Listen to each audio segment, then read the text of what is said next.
आज संपूर्ण देशातील कोट्यावधी कामगार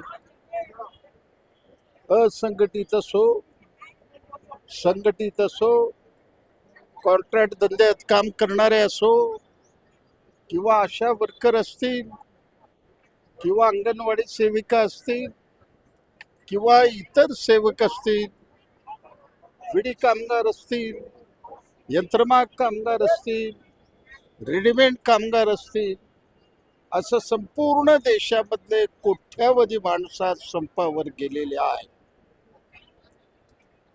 गेले 5 वर्ष झालेला आहे. देशाचे पंतप्रधान मोदी साहेबांना आम्ही सतत विनवणी करत आहे. जे 29 कामगार कायद्याचं रूपांतर 4 कामगार कायद्यामध्ये करून या देशातल्या 50 कोटी संघटित असंघटित कर्मचाऱ्यांना तुम्ही गुलामीमध्ये लोटण्याचा प्रयत्न केलेला आहे. त्यांचे सर्व अधिकार काढून घेण्याचा प्रयत्न केलेला आहात. भारतरत्न डॉक्टर बाबासाहेब आंबेडकरनी आम्हाला जे संविधानानुसार जे कामगार कायदे दिले होते ते किमान लोकांना पोट भरण्याकरता आजपर्यंत ते चालले. परंतु या देशातील अदानी आणि अंबानीला, या देशातल्या भांडवलदारांना खुश करण्याकरता केंद्र आणि राज्य सरकारने सगळ्या कामगार कायद्यात बदल करून कामगाराच्या पोटावर त्यांनी माती घातलेला आहे. त्यांच्या जीवनामध्ये माती घालून त्यांना उद्ध्वस्त करण्याचा प्रयत्न केलेला आहे. म्हणून आज संपूर्ण देशातील कामगार खवळलेला आहे. इतकंच नाही, परवा अमेरिकेबरोबर व्यापार करार केला. हे अंतरिम आहे, मार्च मध्ये फायनल होणार आहे. अमेरिकेमध्ये एका शेतकऱ्याला 60 लाख रुपये सबसिडी मिळतं आणि आमच्या भारतामध्ये फक्त 6,000 रुपये पंतप्रधान निधी म्हणून मला मिळतं. तर त्यांच्या मालाला इथं 0 आणि आमच्या मालावर 18%. त्यामुळं या देशातला शेतकरी कधी नव्हे इतका भरडला जाणार आहे शेतकरी. म्हणून आज देशातला शेतकरी, कामगार, कर्मचारी हे सगळे लढ्याच्या मैदानामध्ये उतरलेले आहेत. आणि जोपर्यंत हे कायदे परत घेणार नाही तोपर्यंत हा लढा चालणार आहे. भविष्य काळामध्ये याला आक्रमक स्वरूप दिल्याशिवाय राहणार नाही. आज देशव्यापी संप झाला. भविष्य काळामध्ये आम्हाला भारत बंद करावं लागेल. अशा पद्धतीची परिस्थिती मोदी सरकार आणि राज्य सरकारने या देशामध्ये निर्माण केलेला आहे.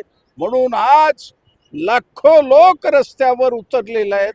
सोलापुरामध्ये सुद्धा हजारो माणसं रस्त्यावर उतरलेले आहेत आणि सरकारच्या निर्णयाचा निषेध करून आम्हाला स्वाभिमाने जगण्याकरता तुम्ही संधी द्या, ही आमची प्रमुख मागणी आहे. महाराष्ट्राचं जे विमान अपघात झाला त्याच्यावर संशय व्यक्त केला जात आहे, तर काय सांगाल? ते अपघात होता की घातपात होता, काय वाटतं तुम्हाला? आता या देशाचे माजी संरक्षण मंत्री 5 वाजता मुख्यमंत्री राहिलेले, 5 वेळा मुख्यमंत्री राहिलेले नामदार शरद पवार अपघात आहे म्हटल्यावर तिथं जागा राहते का बोलायला? ते रोहित पवारांनी संशय व्यक्त केला त्यांच्या पुतण्याने. आता रोहित पवारांनी संशय व्यक्त केलं तर केंद्र आणि राज्य सरकारने चौकशी करावं, निपक्षपाती चौकशी करावं, सत्य बाहेर आणावं. जे याच्यामध्ये अडकलेले असतील त्यांना तुरुंगाची हवा दाखवण्याचा प्रयत्न करायची आमची मागणी. जेफ्री एप्स्टीनचे फाईल्स समोर आलेले आहेत. देशाचं नाव कुठेतरी आंतरराष्ट्रीय पातळीवर खराब होते. काय वाटतं तुम्हाला जेफ्री एप्स्टीन फाईलचं? आता एप्स्टीन फाईल हे 32 लाख पानाचं आहे. त्याच्यामध्ये पंतप्रधानाचा उल्लेख होत आहे. पुरीचाही उल्लेख होत आहे, अनिल अंबानीचाही उल्लेख होत आहे आणि काल परवा पंतप्रधान कार्यालयामधला प्रमुख सल्लागार याचाही उल्लेख आलेला आहे. आता त्याकरता तर आमच्या देशाचे पंतप्रधान ट्रम्प पुढे हात जोडून उभे राहतात.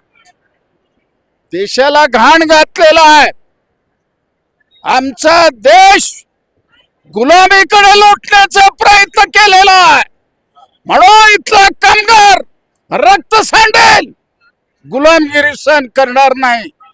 ही देशाची परिस्थिती आहे. का राजीनामा द्यावा का मग सरकारने त्या जेफ्री एप्स्टीन फाईल? हे बघा, एप्स्टीन फाईलवर ते काही राजीनामा देणार नाही. अहो, त्यांच्यामध्ये साधन सुचिता शिल्लक राहिलेलं नाही आहे. जगामध्ये सगळे राजीनामा देऊ लागलेत, रोज वाचतो मी. पण मोदी साहेब, आता पुरी साहेबांनी स्टेटमेंट केलं, माझा काही संबंध नसेल तर जाऊन का भेटलं बाबा. 2008 मध्ये एप्स्टीनने सांगितलं, मी 13 ते 18 वर्षाच्या मुलीचा वापर करून मी या पद्धतीनं धंदा जगामध्ये मांडलेला आहे आणि त्याकरता मी एक शहर उभं केलेलं आहे. 2008 असताना मग तुम्ही त्या ठिकाणी 13 ते 17 पर्यंत काय केलं हो बाबा. त्या माणसाला भेटू शकतो, बोलू शकतो.